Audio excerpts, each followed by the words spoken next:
WhatsApp everyone, welcome back to the channel. तो हम लोगों ने 2 चैप्टर्स थ्योरी के हमारे कंप्लीट कर लिए हैं अकाउंट्स के। आज की क्लास में हम एक बहुत ही शानदार चैप्टर शुरू करने जा रहे हैं जिसका नाम है अकाउंटिंग इक्वेशंस। अकाउंटिंग इक्वेशंस पहला प्रैक्टिकल चैप्टर आप लोग अकाउंट्स में पढ़ोगे and trust me on this part, ये बहुत ही इंटरेस्टिंग है और मैं आप लोगों के लिए इसको और ज़्यादा इंटरेस्टिंग बना दूंगा। बस आपको मेरे साथ साथ पढ़ना है। वीडियो को लाइक वाला बटन ज़रूर दबा देना। आप लोग लाइक नहीं करते हो और सबके साथ शेयर करना। आइए जल्दी से शुरू करते हैं और अकाउंटिंग इक्वेशन करते हैं स्टार्ट। Let's begin. जल्दी से मेरे साथ साथ हेडिंग डालेंगे accounting equation. Sir accounting equation क्या होता है? देखो, आप लोग अब ट्रांजैक्शंस को इक्वेशन की फॉर्म में लिखने की कोशिश करोगे। मतलब इस चैप्टर में हम लोग जितने भी अकाउंटिंग ट्रांजैक्शंस हैं, जो भी हम अकाउंटिंग करेंगे, उसको एक इक्वेशन की फॉर्म में लिखेंगे और हम देखेंगे कि हमारी अकाउंटिंग हर बार सही हो रही है या गलत हो रही है। ठीक है, अब सबसे पहले आपको ये देखना है कि इस चैप्टर में कितने तरीके के क्वेश्चन हैं। तो इसके अंदर ना बेटा 4 प्रकार के क्वेश्चन हैं जो आपको सीखने हैं। सबसे पहले जो हैं वो हैं इक्वेशन बेस्ड क्वेश्चन, जो हम आज सीखने वाले हैं। दूसरे हैं हमारे पास फॉर्मूला बेस्ड क्वेश्चंस, जिसमें हम कुछ फॉर्मूलाज के बारे में बात करेंगे। तीसरा है हमारे पास टी शेप अकाउंट क्वेश्चंस, जिसमें हम कुछ अकाउंट बनाना सीखेंगे। और चौथे हैं हमारे पास example based questions. Example based questions में आप लोगों को एग्जाम्पल्स लिखने होते हैं, बस और कुछ नहीं है। सबसे important exam point of view से कौन सा होता है? Equation based. तो ये एग्जाम में ज़रूर आता है और बहुत अच्छे से आपको यही सीखना है। ओके, तो हम सबसे पहले यही सीखेंगे। इसका स्क्रीनशॉट लेना है। लो, अब हेडिंग डालेंगे सभी लोग equation based questions. Equation based questions. Equation based questions के बेटा जी कुछ रूल्स हैं छोटे छोटे, जो मैं आपको सिखाना चाहता हूँ। क्या रूल्स हैं? Rule number 1, every transaction has at least 2 impacts. Her transaction का कम से कम कितने इम्पैक्ट होंगे? 2, 3 भी हो सकते हैं, 4 भी हो सकते हैं, लेकिन कम से कम 2 जगह हर ट्रांजैक्शन लिखी जाएगी। जैसे आपने सामान खरीदा तो सामान आया, पैसे गए, 2 जगह आ गया। आपने सामान बेचा, पैसे आए, सामान गया, 2 जगह आ गया। तो हर ट्रांजैक्शन का कम से कम कितने इम्पैक्ट होंगे? 2। ठीक है, उसके बाद नंबर 2,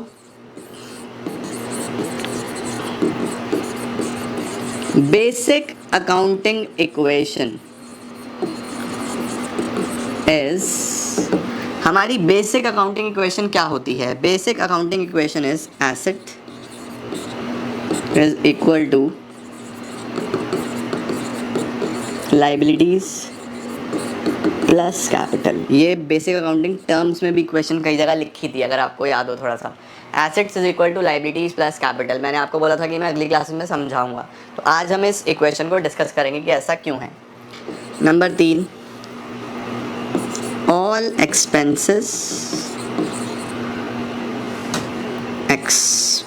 यानी खर्चे and losses यानी नुकसान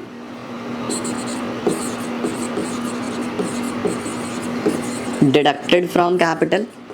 जितने भी expenses और losses हैं वो याद रखोगे आप, कैपिटल में से माइनस करोगे।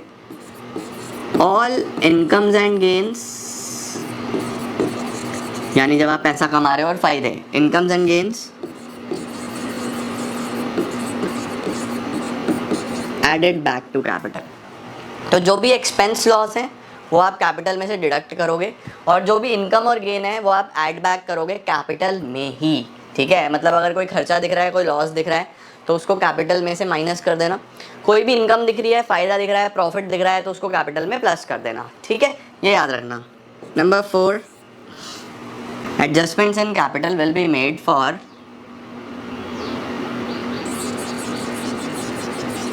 current accounting year only। इसका क्या मतलब है ये अभी मैं आपको एग्जाम्पल के थ्रू समझाऊंगा, इसको आप फिलहाल नोट करेंगे। Adjustments in capital will be made for current accounting year only. तो 4 बेसिक रूल्स हैं जिसकी मदद से आप पूरा अकाउंटिंग इक्वेशन कर पाओगे। सबसे पहला रूल, हर ट्रांजैक्शन के कम से कम कितने इम्पैक्ट्स होंगे, 2। बेसिक अकाउंटिंग इक्वेशन क्या है, assets is equal to liabilities plus capital. कोई भी खर्चा या लॉस होगा कैपिटल से माइनस करना है, कोई भी इनकम या गेन होगा कैपिटल में प्लस करना है। और कैपिटल में आप जब भी एडजस्टमेंट करोगे वो एडजस्टमेंट सिर्फ करंट फाइनेंशियल ईयर का होना चाहिए, ना पिछले साल का ना अगले साल का। कैसे है वो मैं अभी आपको आगे समझाऊंगा। अब सबसे पहले हम बेसिक अकाउंटिंग इक्वेशन को सीखने की कोशिश करते हैं। बेसिक अकाउंटिंग इक्वेशन को सीखने से पहले आपको एक छोटा सा कॉन्सेप्ट समझना होगा और एक स्टेटमेंट समझना होगा जिसका नाम आपने बहुत बार सुना होगा। इसको हम बोलते हैं बैलेंस शीट। बैलेंस शीट एक वो स्टेटमेंट है बेटा जो हमें ये दिखाता है कि कोई भी बिजनेस के पास वेल्थ कितना है या उसका नेट वर्थ कितना है। आप लोगों ने कई बार ये शब्द सुना होगा कि उस इंसान की नेट वर्थ इतनी है। कोई भी इंसान अगर उसका सेल ज़्यादा है तो वहाँ से आप कुछ नहीं बता सकते कि ये फ़ायदे में है या नहीं है। बहुत सारे लोग सेल बहुत करते हैं लेकिन उनके खर्चे भी उतने ही हैं, कुछ भी नहीं घर लेके जा रहे। सेल करने से कुछ नहीं होता। आपके पास वर्थ कितनी है, आपके पास प्रॉपर्टीज़ कितनी है, आपने जीवन में संपत्ति कितनी बनाई है, वो सब बैलेंस शीट से पता चलता है। तो बैलेंस शीट एक ऐसी स्टेटमेंट है जिसको हम क्या बताते हैं, स्टेटमेंट ऑफ फाइनेंशियल पोजीशन। ये आपकी फाइनेंशियल पोजीशन दिखाती है कि आप फाइनेंशियली कहाँ स्टैंड कर रहे हो। ठीक है, अब बैलेंस शीट में 2 चीज़ें लिखी जाती हैं। ठीक है, अब जैसे बिजनेस की बैलेंस शीट है तो हम लोग क्या बोलते हैं कि बिजनेस में ऑनर अलग है, owner is a separate entity, और बिजनेस अलग है, business is a separate entity. Right, ये ऑनर जो है ये बिजनेस में पैसा लगाता है, उसको क्या बोलते हैं, कैपिटल बोलते हैं। तो सबसे पहले सपोज ऑनर ने कैश लगाया, कितने का, 1 लाख रुपए का। 1 लाख रुपए अगर उसने कैश लगाए तो बिजनेस में 1 लाख रुपए का एसेट आ गया, तो बिजनेस यहाँ पे 1 लाख लिख देता है। लेकिन यही पैसा बिजनेस जब बंद होगा, बिजनेस को वापस भी तो देना है, तो हम लाइबिलिटी में लिख देते हैं कैपिटल, कितना, 1 लाख रुपए। तो जितना एसेट होता है उतना ही कैपिटल भी बढ़ गया अगर ऑनर ने पैसा लगाया बिजनेस में। अब सपोज ऑनर ने क्या करा, ऑनर ने कोई लैंड खरीद ली, और वो लैंड कैसे खरीदी, वो लैंड खरीदी लोन लेके। तो यहाँ पे लिखेगा वो लैंड कि 10 लाख की मैंने लैंड ले ली। अब भाई या तो अपना पैसा लगाएगा या लोन लेगा। लोन लेगा तो यहाँ पे आ जाएगा बैंक लोन, 10 लाख रुपए का लोन आ गया। ठीक है या नहीं है। अब सपोज आपने कोई माल खरीदा उधार में और वो माल आपका लास्ट में बच गया, तो आपका एसेट है ना। तो आपने स्टॉक सपोज 50,000 रुपये का माल खरीदा था, इतना ही आपको बाहर वाले को पैसा भी तो देना है, तो आपकी लाइबिलिटी भी है वो 50,000 रुपये आपको बाहर वाले को देने हैं। तो जितने भी यहाँ पे एसेट्स बनते हैं बेटा जी, जितने भी यहाँ पे एसेट्स बनते हैं या तो अपने पैसे से बनेंगे यानी कैपिटल से, और या फिर वो लाइबिलिटी होगी, किसी बाहर वाले का पैसा होगा। तो हम हमेशा ये बोलते हैं कि इस बैलेंस शीट में एसेट में जो भी आएगा 10, 11 लाख 50,000, ये 11 लाख 50,000 हमेशा इस साइड के बराबर होगा। देखो इधर भी 1150 है, इधर भी 1150 है। तो क्या बोला जाता है कि ये जितने भी एसेट्स हैं, जितने भी एसेट्स आप बनाओगे वो या तो कैपिटल से बन रहे होंगे और या फिर एक्सटर्नल लाइबिलिटीज से बन रहे होंगे। इसीलिए हम लोग क्या बोल देते हैं कि assets are always equal to capital plus liabilities. इसीलिए ये बेसिक इक्वेशन भी था।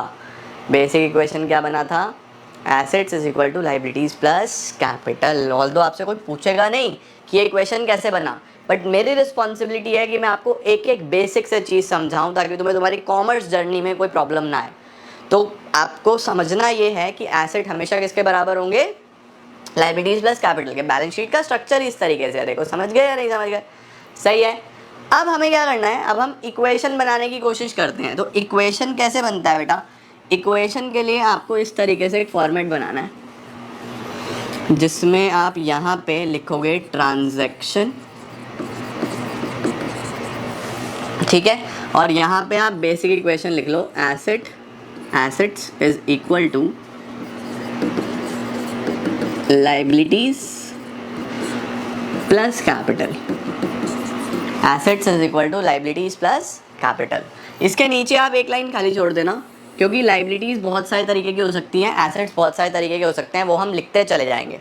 ओके, अब सबसे पहला ट्रांजेक्शन सपोज आपके पास आया, started business with cash, started business with cash 1 lakh रुपए, फॉर एग्जाम्पल ऐसा लिखा है, बिजनेस चालू करा 1 लाख रुपए से। अब सोचो, दिमाग लगाओ, बिजनेस पे इसका क्या इम्पैक्ट आएगा। क्या बिजनेस अगर आपने स्टार्ट करा कैश के साथ तो बिजनेस में 1 लाख रुपए का कैश आया, तो मैं यहाँ पे एसेट में लिखूंगा कैश, कितना आ गया 1 लाख रुपए का। क्या इसी को हम कैपिटल भी बोलते हैं, जो भी ऑनर ने पैसा लगाया है वो कैपिटल भी तो है, तो इज इक्वल टू यहाँ पे कैपिटल के नीचे भी कितना लिख दिया 1 लाख रुपए। देखो आपका इक्वेशन टैली कर रहा है फर्स्ट ट्रांजेक्शन के बाद, पहली ट्रांजेक्शन के बाद इधर भी 1 लाख है और इधर भी 1 लाख है, यानी आपने बिजनेस चालू करा, पैसा लगाया। अब सबसे पहला काम कोई भी ऑनर क्या करेगा, number 2, purchased goods for cash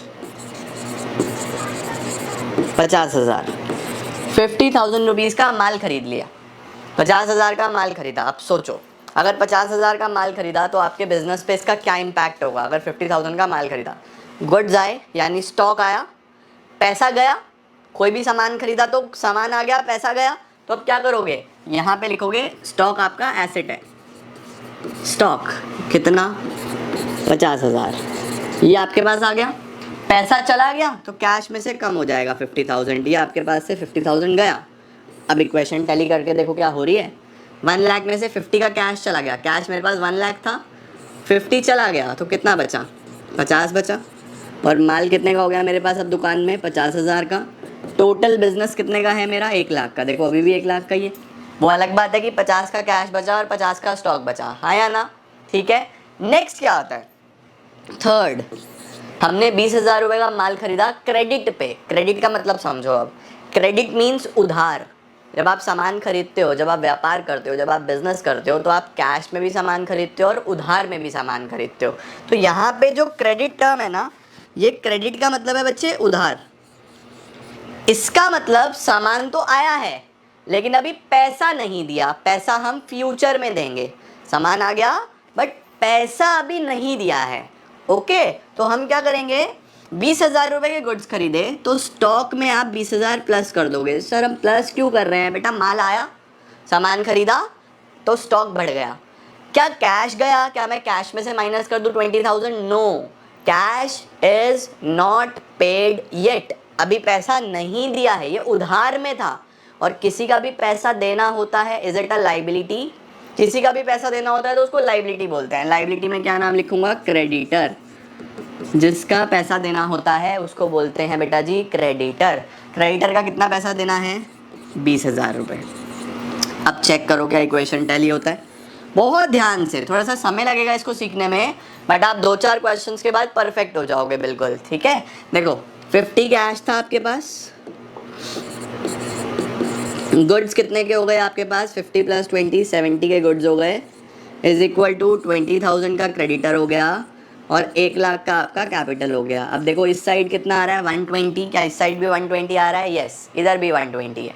okay, number 4, आधे गुड्स कैश में बेच दिए, half of the goods were sold for cash, आधे गुड्स कैश में बेच दिए। अब देखो आपके पास गुड्स कितने के बचे हैं, how many goods you have, आपके पास माल है 70,000 रुपये का, 70,000 रुपीज़ का माल है, आपने इसमें से आधा बेच दिया, हाफ बेच दिया और वो भी कैश में, तो 70,000 का हाफ कितना, 35,000 का माल गया, बेचा तो गया, तो 35,000 आपके पास यहाँ से गए, यहाँ से इस बार मैं माइनस करूँगा क्योंकि गुड्स गए। क्या कैश में बेचा, कैश में बेचा तो पैसा आया। दिमाग में यही चलना चाहिए, कौन सी 2 चीज़ें हुई होंगी, कौन सी 2 चीज़ें, माल बिका तो पैसा आ गया, पैसा आया तो प्लस होगा यहाँ पे 35,000, कैश में 35 प्लस हो जाएगा। अब क्या इक्वेशन बनेगा सर, आओ चेक करें, 50 + 35 85 का तो आपके पास कैश हो गया, 35 का आपके पास माल बचा, 20,000 आपको अभी क्रेडिटर के देने हैं, कैपिटल में अभी भी 1 लाख वैसे के वैसे बरकरार हैं।